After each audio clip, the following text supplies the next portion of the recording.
and welcome to another video. So I was originally gonna make this 2 weeks ago when I found out that self-curse still worked, because 2 weeks ago I saw someone with the name self-curse not dead or something like that, and he didn't give me much to go on, but from that I just went on standard and tested some stuff around and figured that it's still viable to use. Now at the time though, since we don't have Zana beyond this league, I was like, what's the point in going self-curse other than for 5 ways, which from my previous video you see that 5 ways aren't that great for money anymore. Don't get me wrong, they're still very profitable, especially if you value XP and gem XP, but it wasn't enough for me to warrant a whole character dedicated for just them. Now that changed recently since I discovered that the 5 or Delirium maps are actually profitable, even going solo at 2.5 exalts a fossil. Now the past few days since a certain individual's videos, those prices have been going down, but they're still profitable. I did a test yesterday. I'll go over the results later, but for now I want to talk about self-curse temp chains. I'm not really going to go into detail on how it works. The TLDR is pretty much you just need Shackle of the Wretched with a trigger, which usually is Herald of Thunder, to trigger a curse on hit with temp chains, which gets reflected back to you. Now, since there's an update, I think it was 2 weeks ago, you also need 175% curse effect now. It's not required, but that's to cap the amount of duration you get from the temp chains. On top of that, unless you're a Juggernaut, you will need Kilm's Roots, else your action speed just becomes too low, so you definitely need that. And those were the requirements previously. So the curse effect, I mean, nowadays you get it from Cluster Jewels. Again, you can refer to my previous video because that stuff hasn't really changed. The thing that's changed now is that the buff you steal from enemies, from Curse Immune, that now also applies to yourself, which means traditionally it wouldn't work anymore. So self-curse temp chains was kind of dead, but there's an oversight. In my opinion, it's an oversight at least, because there's some sources that says your curses can apply to hexproof enemies. Now, of course, you're not your own enemy. That's why I think it is an oversight, since this actually works on players. The curse that gets reflected back to you works with this. Now, there's a few ways to get this mod, 3 ways at least that I've known of now. The first one is Cosprey's Will, which is pretty much what you're gonna need to use on any character that's not a cultist, which is kind of a big hit, since I mean now you already had to give up your gloves, your boots, pretty much your amulet and your belt, now even your body armor. On top of that, so many skill points to get all the curse effect as well, so it's quite a lot of investment, but it's definitely worth it, for some cases at least. Now, this is the second thing I advise. If you want to play a ranger, you kind of have to go this route, but the other thing, which I can't really show, actually I have Battle Building open, I ignore this Battle Building, I think it's my ranger, but I want to go at is the Occultist Ascendancy, which Profane Rune, your curses can apply to hexproof enemies. And this is the way I do advise going about it. So pretty much if you play Occultist, you already take this node anyway. So pretty much for self-curse temp chains, Occultist, nothing has changed, since you already took this node anyway. So for Occultist, it's exactly the same. On top of that, I do also recommend Occultist, because it's just a lot easier than trying to get a ranger to work. It depends what you want to do at least. Now, first of all, a ranger, you're gonna need more money, because to get the initial damage on a ranger, or an attack-based character for that matter, is a lot harder than to do it for spells. On top of that, a ranger as well, you have to give up your body, which Occultist doesn't. And then on top of that, Occultist even gets some curse effect on top of that from here, and your skill 3 is up, so you can even grab these nodes for more curse effect, and Hexmaster for even more curse effect.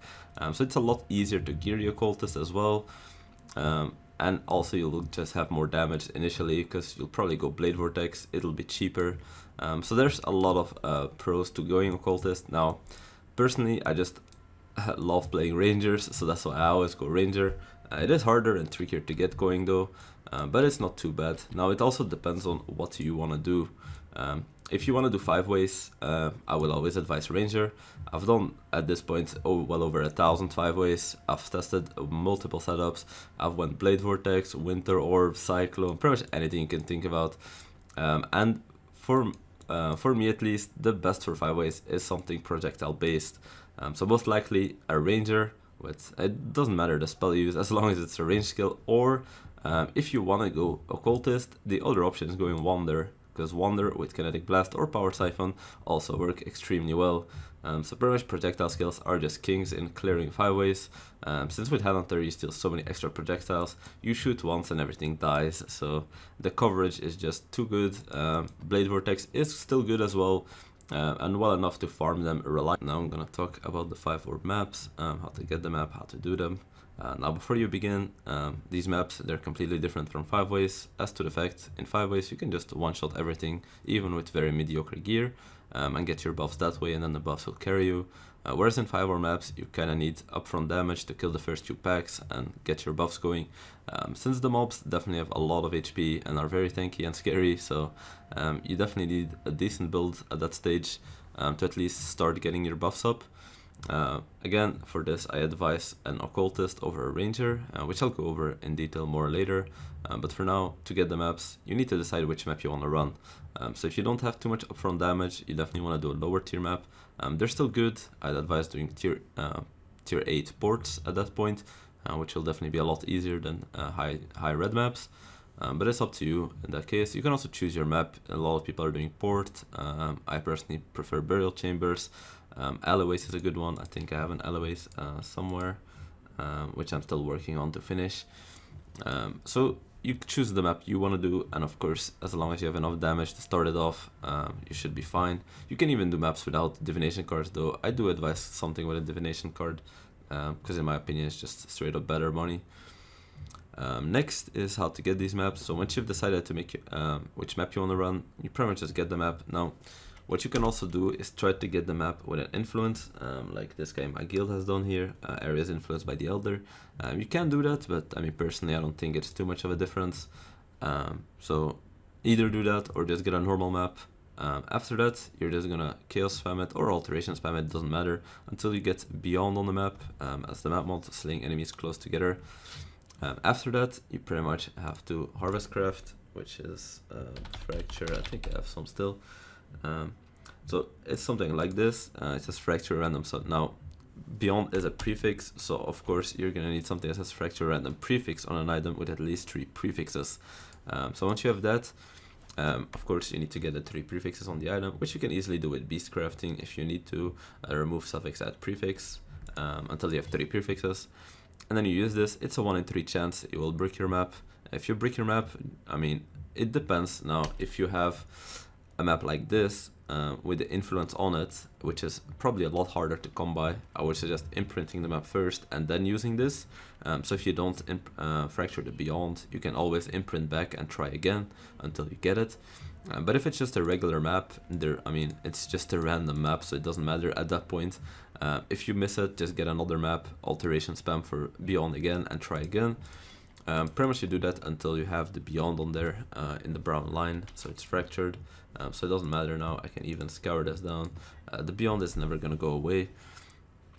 After you have the beyond, then you're gonna get the does not consume sextant uses, which is again a craft. I don't have it now currently, but it's pretty much a craft that just puts enchants a non-unique map with sextant does not consume sextant charges. It's a harvest craft. You might have it. If not, you can always buy it in the Forbidden Trove. Next, you also want to get 35 quality, which for that you're gonna need Hillock in intervention. Now, I had my board, I mean, I kind of messed up my board here, but I had my board set up differently, that Hillock wasn't here, but you want them in here. If not, you can always buy it from other people, and they'll get you the 35 quality on the map. And then after that, all you need to do is add the 5 orbs you want. I went with Scarabs, but mind you, at least at the time I did it, prices are changing very fast because a lot of people started doing these maps. But at the time I was doing it, Scarabs were the most profit, that's why I went with them. And also I just like and self-sustain since I use a lot of Scarabs myself anyway. As you can see, most of these I don't even have listed because I want to use them myself. But Blighted Maps is also a good one. I mean, you can see yourself on the price on the market, which you want to do. But you add the 5 orbs to there, and pretty much your map is done. I mean, you can also throw a Gilded Fossil if you want to make it look cooler with the item sales for much more to vendors, but that's optional, of course. Now, after you have your map, all you need at that point is, well, I don't have one now, but it's just a Fractured Fossil. and then you just mirror your map, and then you always want to keep the original set aside, so don't run the original ever, and then you always run the mirrored versions, which is going to cost you 2.5, like after you've set this up, it's going to cost you 2.5x. On top of that, you also obviously need to set up your sextants. So the sextants I went with is, of course, Beyond, Hunted Traders, Nemesis drops additional currency, and barrels. Now the barrels, you definitely want to make sure that it's the barrels that spawn monsters.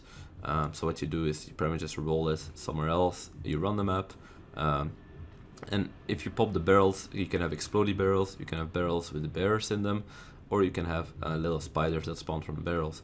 If you see little spiders spawning from the barrels, that means you have the correct one, and then you can just keep the sextant here.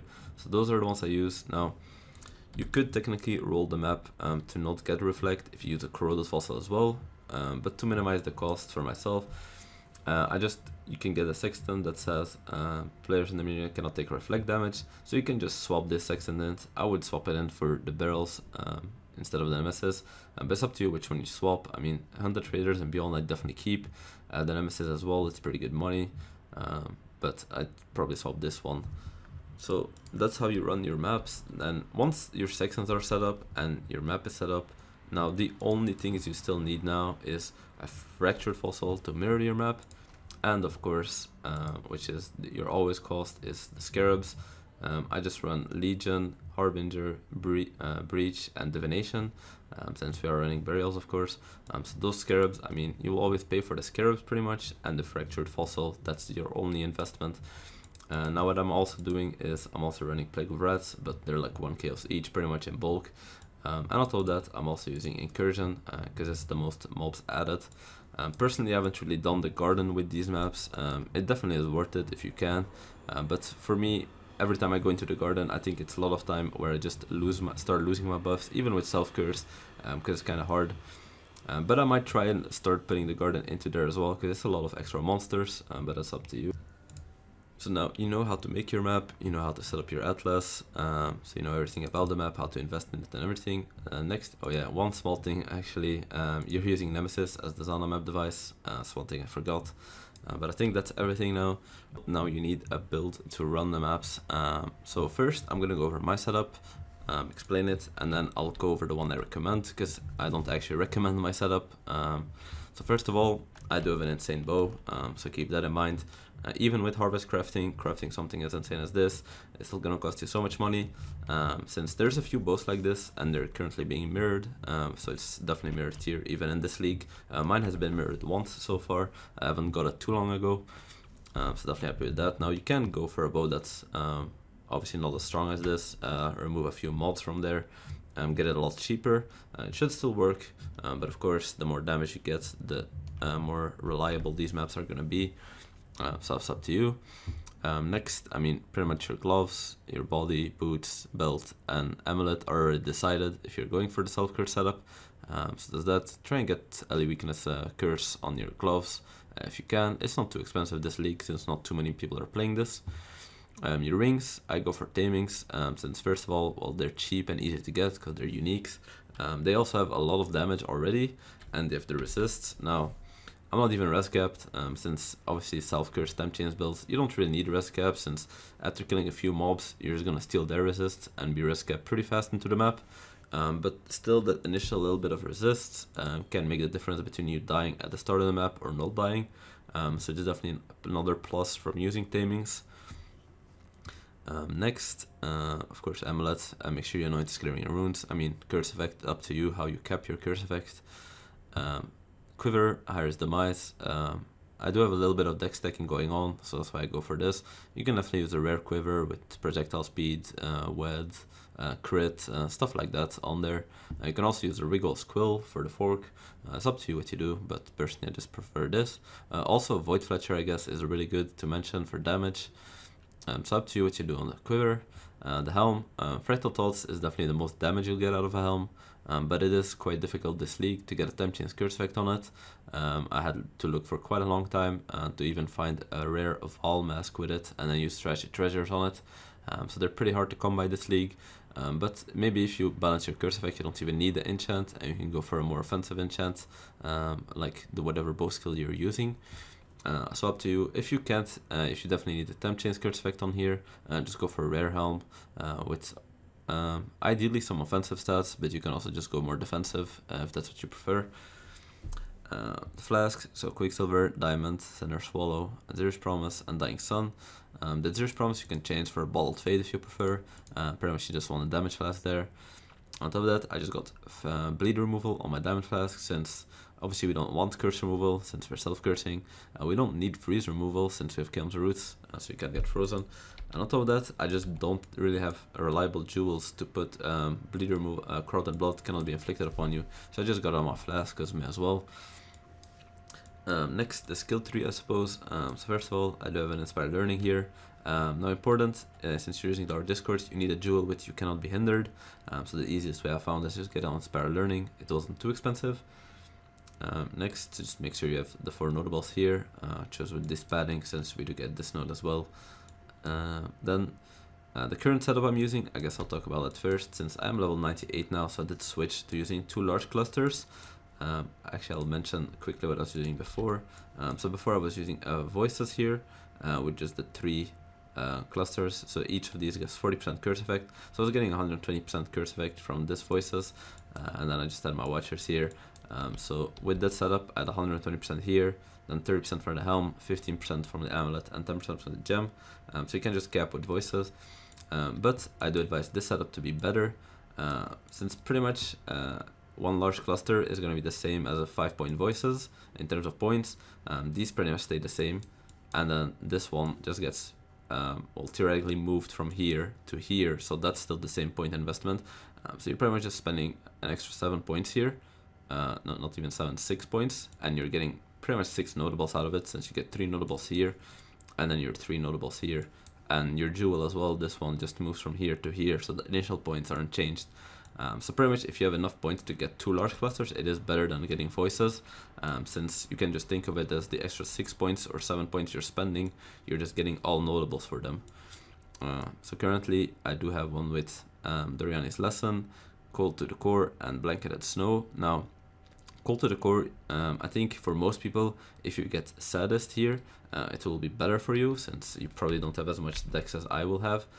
Since even for me at these levels, I think Saddest is still more damaged, but it's a lot harder to roll that with the older nodes. Doriani's Lesson, again, you don't need the leech, so pretty much your turn notable, you just want something with damage. Ideally, you can also just get Blanketed Snow here and try to get Doriani's Lesson here and just don't take it at first, so it saves you 2 points. So it's up to you. Then of course, the curse jewels. So what you want to do is you want to get an quote-unquote legacy implicit, since they were changed. So you want one with add 6 passive skills, and you don't want the jewel socket, since most now they have the jewel socket. Now actually you don't want it for here, so you can try to find a jewel. There's still quite a few on the market without the jewel socket, and then you want to roll them for 25% effect and Dark Discourse, which makes the small nose give 6%, and then of course the big one gives 10. And then the suffixes, I mean, you can put whatever stats or you want on here. I think my other 2 I put int, since you kind of need int, so my other 2 have int on them as well. Again here, Blanketed Snow, I did get disorienting display for the blind, but again, just a little bit of damage for my third notable. And then Cold to the Core again, Sadist is probably better here. Just take this, I mean, Point Blank, Fangs of Frost, pretty standard. This is also standard. Now, I did take this because I'm kind of deck stacking, because I also have this insane Brutal Restraint. But if you're not deck stacking, I mean, you can drop these nodes. I mean, these are probably still worth it, even if you're not, assuming you have the dex mod on your bow at least. But my Brutal, I mean, you'll see my dex go from 614 to 865. So this is giving me a lot of dexterity, which is also why, I mean, I'd still take this node. These nodes you can probably drop. I'm only taking them because they also have the dex on there for me. I mean, the life you can technically drop, but that will put me at exactly 2k, so I kind of want a little bit of life at least. You kind of want to take the Frenzy Charge. Now I just really have to drop it because I'm starved on points, so if you can't take the Frenzy, again, these pretty standard, the rest of here. This one you can kind of drop as well, but I have it since I have 5% dex on here. You can technically drop these points as well, take the Frenzy Charge. I mean, I don't take these because I don't care about resist, of course. Forces of Nature, really good node. So that's pretty much a skill tree. The Ascendancy, Of course, pretty standard. The only thing that's not standard is we're not taking Tailwind, since Tailwind actually is also action speed. So with Kilm's Roots and Temp Chains, it doesn't work. Just don't take Tailwind. Instead, we just take Rupture, some extra damage, life gain when hit, which actually carries a lot, so don't neglect that. So I think that's the character that I'm using. Now, the gem setup: Enlighten, Herald of Ice, Hatred, Precision. And then of course here, Curse on hit, Temp Chains, Herald Thunder, Enlighten again. If you don't have 2 Enlighten level 4s, you can just drop Herald of Ice. It's not too big of a deal in the setup, but if you have the Enlighten, you may as well use it. And again, Hatred, because I guess, where is my Watcher's Eye? Because we have a base crit Hatred. We also have attack dash precision, but you can just get a base crit Hatred, will be just fine. I think they're like 7 exalts last I checked, something around there. Next was my other jewels. So I didn't talk about the brutal, but I mean, obviously you don't need a brutal. You can just use a second inspired learning here, and just make sure you take the frenzy charge, so you have the 4 notables in radius. If you do drop this, you kind of have to take this, so it's up to you which you choose. Just make sure if you go for inspired, or you can just go for a rare jewel with a lot of damage. But I advise going for inspired, at least if you drop the brutal, so it's up to you. Now the rest of the skills, first the support gems, so Inspiration, Hypothermia, Awakened Chain, Awakened Death Cold, Awakened Wed, and then Ice Shot. Now I actually just swapped this over because I want to show some tests. So I actually use Lightning Arrow, but I was going over, so the bow skills, I'll go over why I prefer Lightning Arrow, in my opinion, but pretty much you can just put any bow skill you want in this slot, even with the support gems, and it'll be just fine. Now personally, I guess first of all, Ice Shot, since Ice Shot, if you open PoE Ninja, pretty much everyone's using Ice Shot. It's the go-to skill for everyone. But personally, every time I use Ice Shot, I kind of don't like it as much. So first of all, this is assuming you're only using 1 6-link. If you're using 2 6-links, then Ice Shot is very good. It might be even the best of the 3, since then you just go for a barrage single target setup and you're just fine. But since me, I value leveling gems, so I kind of want to do everything on 1 6-link. And the biggest problem with Ice Shot is if you have also support gems like Chain and stuff like that on here, it's pretty hard to get a single target on, even with buffs. So I've tested doing 5 ways with this setup, and even when I have quite a lot of buffs up, when I get to the generals, they still just don't get one shot, which with Lightning Arrow and Tornado Shot they do. So that's my biggest issue with Ice Shot, is just a single target. So that's that. That's why I don't use Ice Shot. Then Tornado Shot, which is also really good. I think it even has the most damage out of the 3 in terms of single target, even with all the changes. So it's definitely a good skill. But so first of all, when my cursor is here and I shoot with Tornado Shot, you see it'll just target the ground, which is obviously good enough for clear. But you see, when I target further, then that's where the arrows will go. Now with Lightning Arrow, when my cursor is here, it still shoots further. Well, it doesn't really show there because I'm in decline, but even when my cursor is here, the arrows will just shoot straight out, right? And when my cursor is here, I mean, it's still the same. So that's why I just prefer Lightning Arrow, because most of the time when I'm playing like this. So my cursor is pretty much next to my character. So if I were to play like that with Tornado Shot, I'll pretty much just fire on the floor, which is still good enough for clear. But when I've done 5 ways, I just noticed a lot better clear with Lightning Arrow personally, since don't forget, I do have like 5 chains, so I have 3 chains here, a chain on my bow, and then you get the extra chain for impassive. So that's why Lightning Arrow feels so good as well. And I think overall I just always prefer Lightning Arrow, since most of the changes at least. So it's up to you which bow skill you use. I mean, you can test around which one you prefer. That will be set up. As for the support gems, kind of getting a Mirage Archer in here would be good, but then you'd pretty much have to drop a damage link, which is most likely going to be either Inspiration or Hypothermia. I even think Hypothermia, but that's a lot of damage lost. You can also try dropping the Chain for Mirage Archer, but I just think that will be worse clear by a lot. So it's up to you. You can mess around with the gems again. So that's my setup currently. And lastly, I want to leave you with some results and a demo from doing the 5-hour maps. So first of all, I did run a little test yesterday night to see how much profit they still are, since currently the prices are changing a lot. So even when you're watching this video, you probably need to recheck all the prices again, because quite a few people started running these since Grimro made a video And I guess me and a lot more people were surprised that you were still profiting, even doing them solo. So that was the biggest thing I think that made a lot of people jump on these. I was originally planning to do this, but much later in the league, just for fun, because I wasn't expecting to actually profit from a 2.5 exalt fossil each map. But you actually do. So yesterday I ran 6 maps, just to quickly note everything down.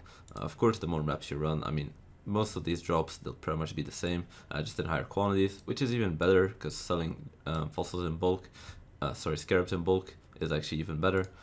So first, the investments, I mean, pretty much your 6 fracture fossil, they were 2.4 exalts when I got them actually, and then your scarabs, and then, I mean, I even counted the nemesis map mod and the prophecies, which is not too much, but at the end, 2,856 kills. As you can see, the scarabs alone pretty much covered that, with like 20 kills difference. But mind you as well, so the way I put it, this is how many the quantities I got of each, rusted, polished, and gilded. And then these are the prices I noted down. So rusted, 2 kills each, polished, 3 kills, 8 kills, right, you get down. And then this is just the total from this multiplied by this plus this times this, right? So you get the point, right? So that's how I calculate them. Now mind you, some of these like breach, I mean 0.8 kills each. It starts getting to the point where do you really want to do these trades, like 0.4 kills for each Brandus. So this is assuming you sell all of these scarabs, right? So but that should cover the cost. And then as for the profits, so currency alone, 1,200 kills, so that's probably like a little bit over 6 exalts, 7 exalts maybe, from that. So currency drops, again, a lot of this is from nemesis drops, national currency, like all these stuff here. So there's that. The maps, I mean, we did get these normal maps, especially tier 16s. I put a very low price on them because that's pretty much the bulk price, I think. Simulacrums, another big thing from the profit. Since these, I mean, they did go down quite a lot since Grimrose video, but I don't think they will actually drop much more. Since it's same as last league where simulacrums are just coming to the game at a ridiculous rate, but they're still profitable to run. So even with them, I think I sold mine for 1.7 exalts each, and they sold like instantly as well. So I don't think they will drop too much, even if more people start doing these maps. So this is, I think, pretty reliable as well. Now the random drops, I dropped 2 Skyforce, which is like pretty cheap this league. I dropped a Cortex, and I actually dropped a Doctor card in 6 maps. Now I didn't really include this, so this is another 10 exalts. So you can see here, total return, not counting the drops, so it was 5,200 kills. That's not counting these, because that's just RNG. So total profit, I profited 13.8 exalts, again, not counting these drops. Which, I mean, the Doctor card I actually ended up gambling away and lost it with the harvest crafting, so that was gone anyway. So I still profited around 2 exalts a map, I guess, a bit more than 2 exalts a map. But even with this profit, well, it may seem insane, like 2 exalts profit a map.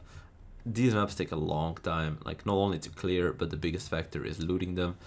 You can easily spend 10 minutes or something to loot them. Like from the 6 maps I did, I pretty much filled both of these dump tabs. I think I only had the last 2 rows left. And not only were they were filled with 1 item slot, so like scarabs and stuff like that. I mean, you can see the quantity of scarabs, like all of these scarabs. I mean, it's hundreds of scarabs in just 6 maps. So it's actually insane how much time that takes, and then again all the trading and stuff like that. And even this currency, I mean, don't neglect it. That's 340 clicks to pick up those fusings, 250 clicks to pick up those alchemies, you know, and now do that for everything on here. It's a lot of looting, so I don't think the profit is too great now. And I mean, prices are changing rapidly, so before you do this, definitely check the prices. But I don't think they will become like a straight up loss, at least I don't think for a very long time, because scarabs and even the blight ones, I mean, those things are always on demand. So maybe the prices might need some time to adjust, but they should always be profitable. Next, so a few tips. So first of all, start of the map. I'm just gonna assume for this tips, by the way, you're using the setup with self-curse. So the start of the map, you kind of want to take slow, but not too slow. What I mean by that is you just don't want to run into the map, run into the packs, then fire, because you'll most likely just die. You want to kind of fire from far away, but you also want to keep moving, since there are some mobs that will just do, like it's pretty much the same as you do to mobs. You off-screen them, but now some mobs can off-screen you, and pretty much anything that hits you will just one-shot you. So you kind of want to try and get your buffs from a safe distance, but you also want to keep moving, because if you stand still, you just get hit by one thing and you're dead. So try that, especially at the start of the map. The most difficult thing is Because when you off-screen mobs, you'll most likely kill the first few packs. Shouldn't be too hard. But then the beyond mobs spawn, and if you die at that point, that can break your map. Because the issue then is you have to go back into your map, and you have no buffs at this time, and there might be a beyond boss or two even waiting for you at the start of the map, and that can just keep one-shotting you over and over again. So that's pretty hard, so take slow at the start and just keep moving. Next tip is leave the looting to last. Now, if I see a doctor card on Exalt, I usually loot it just in case I crash or something like that. But for all the other stuff, I just leave the looting to last, since you want to really benefit from your buffs and keep moving forward. Next is don't leave stragglers, at least try not to, so definitely take your time to really clear out, especially beyond bosses and rare mobs. Since the biggest issue, I've died a few times to this, is even with trying to clear really good, you finish your map and you have like 3 monsters remaining, and one of those ends up being a rare monster at the start of your map, which will just one-shot you because you have no buffs and no single target. If you have a different character to loot, that's definitely fine. So a lot of times I go my miner to loot with, because that can actually kill a rare monster or two if I did miss them. So that's the other thing. Now, if you're using the occultist with an explode chest or something like that, you'll definitely have less issue with stragglers, because the explode will just keep chaining and clear everything out. So there's that. Now I will leave you with a little bit of demo from the map. I'll most likely just show like the first portion of the map, since the map will probably be too long, but I'll see you in the next video.